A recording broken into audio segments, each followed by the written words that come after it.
I've been thinking about that quite a lot in a way that aligns with your views, because obviously, there have been these discussions in terms of, so what makes the human mind is the mind, the way you think, the way you perceive, and so on. So we can transfer that to another body of work or whatever. Right. But the thing is that, as you've said, what creates our own perceptions is the way that you deal with the presence that is being generated by who you are with your Right. imperfections and stuff like that. So if I'm not a handsome man or whatever, my mind will try to find a way to attract females in another way. Correct.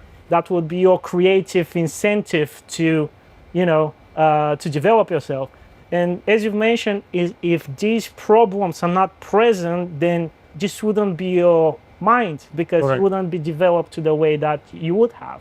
Correct. So yeah. I mean, right now we are all, every single one of us is a running experience, an experiment. Yeah. And you're shaped by your experiences, and your experiences from your perspective is incomparable to mine. Yeah. And or anybody Absolutely, else's, yeah. right? Yeah. So you have a one unique perception that is only you are. Like, it's almost like if there's a universal consciousness, then you are one of the nerve endings, and this particular nerve endings experiencing the world in its unique way, and everybody else is a different nerve ending, and we all feed data to the whole, right? Yeah. Now, that if that's the case, Yeah. right?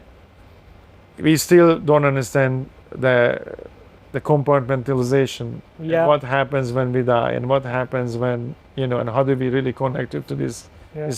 this whole thing, and then all of a sudden there is this digital intelligence, Mhm. right?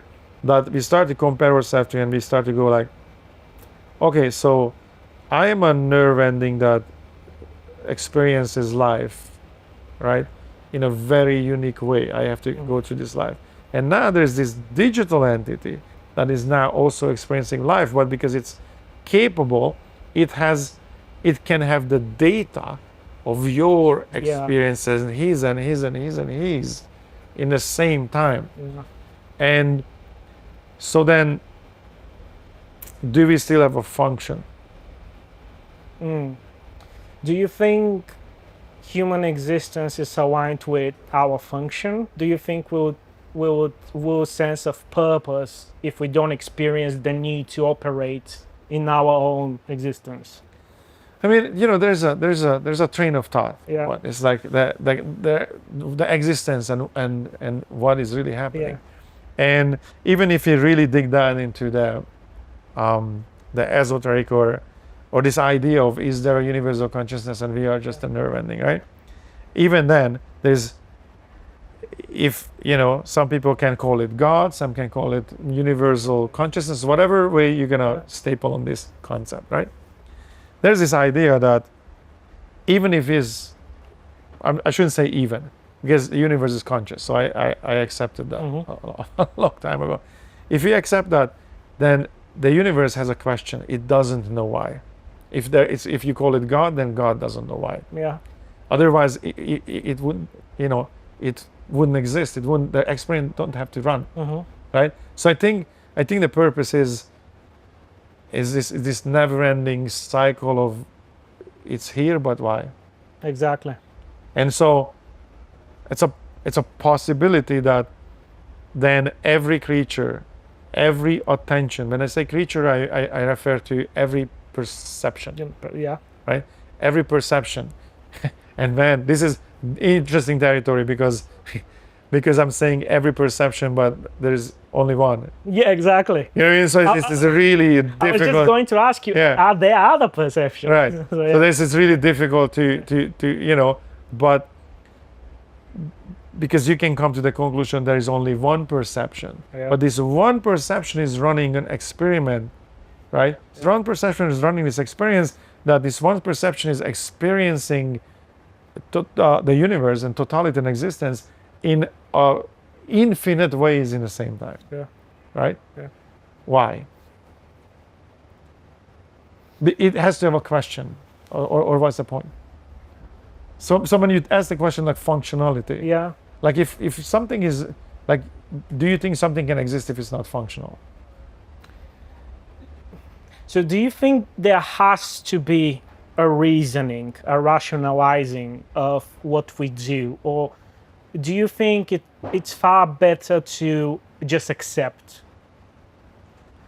Well, it's far better just to accept, because you go insane otherwise. Yeah, So exactly. this is the territory that we cannot know. There is the unknown, Yeah. and there's an unknowable, and we can come to a conclusion that there are certain things that the human mind is not capable of dealing with. You can, with various plant medicine and this and that, you can get into mind states, Yeah. right, where you do have the understanding, but in the moment you have the understanding, you can't verbalize it. Yeah. Right? You Yeah. can only have the experience and the understanding, and you can actually experience this. Oh, there is only one consciousness. Yeah. Right? And in that consciousness, in that level of heightened awareness, you can actually understand, like, oh, okay, I can't really die. Yeah. This attention can't go away, and this one attention is the one attention, right? And at that moment, in that heightened mindset, you can even somewhat understand that how, we are perceiving each other as individuals, but it's almost like the fingers in my hand. Yeah. Meaning, if I prick this finger, Yeah. right? Okay. An interesting thing. This finger felt it. This finger didn't. Yeah. But it's on the same hand. But this finger hurts now because I pricked it. Right? Yeah. So if I prick this finger, even though they belong to the same hand, this finger experiences pain. The other ones are happy campers and they don't. Okay. But Great without this analogy. one consciousness, none of that would happen. See what I mean? Yeah. So actually it wasn't a finger Yeah. who perceived that pain. It was. It was this one consciousness that's connected to all, right? Yeah. And so in a weird, bizarre way, I can equate that experience of understanding this one consciousness, and we are all one fingers on the, on this giant, universal octopus. We are one. What is it called? Like one arm on Yeah. of the trillions. We are one string, if you want Yeah. to go. Okay, we are one string. If I want to go there, right? We are one string on this giant, Yeah. string Yeah. theory, right? Yeah. And so this, but the experience of this one string, this one finger, right? Yeah. Even though it's separate from the experience of the other fingers, cannot exist without this one consciousness perceiving it all, right? Now, in a second, you come back to human consciousness level. None of this, you can barely verbalize it, right? Yeah. Because in that moment when you're there, you understand. If you come back then, I have a rough way to explain it, or make some explanations. I can talk around it, and I can somewhat express what I mean, but there's nothing replacing the experience. I can't really explain. I'm just using words. Words are the prison, Yeah. right? Anything that you're gonna say, whatever language you speak in, It's limited. you have to think in that language. So there's a limited number of words you can think, right? So you're in the cage of language. And so the language is descriptive, it's not reality. I can vaguely prescribing, or not prescribing, but Describe. describing. But you just vaguely describe your own experience of yeah. certain things. Correct. Yeah. So yeah, that's a deep one. That's a deep well to, So on the end of the day, you're probably going to come to this simple conclusion that I just experience it. Just live it. Just live life. It is what it is. It's an unknowable, and intelligence seeks happiness, Yeah. right? Intelligence seeks happiness because if you figure this way to be happy, if you figure a way to put yourself in that mind state, then if you're happy, the circumstances don't matter, right? True, yeah. Because if yeah. truly happy, then it absolutely doesn't matter what's the circumstances, because happy trumps everything else, Absolutely. right? Yeah. So you can say, now if you say, I would be happy if one element of that happiness is missing, you're not happy. Yeah. So, but if you're happy, if you accept this state, and there is the place when you can arrive to, you can arrive to through meditation even. Yeah. Like there is this place of nirvana when there's this bliss. Whole, yeah. So I have experienced that, so I know that you can get there, right? If you get to that mind state, then you can seek that mind state, then nothing is missing.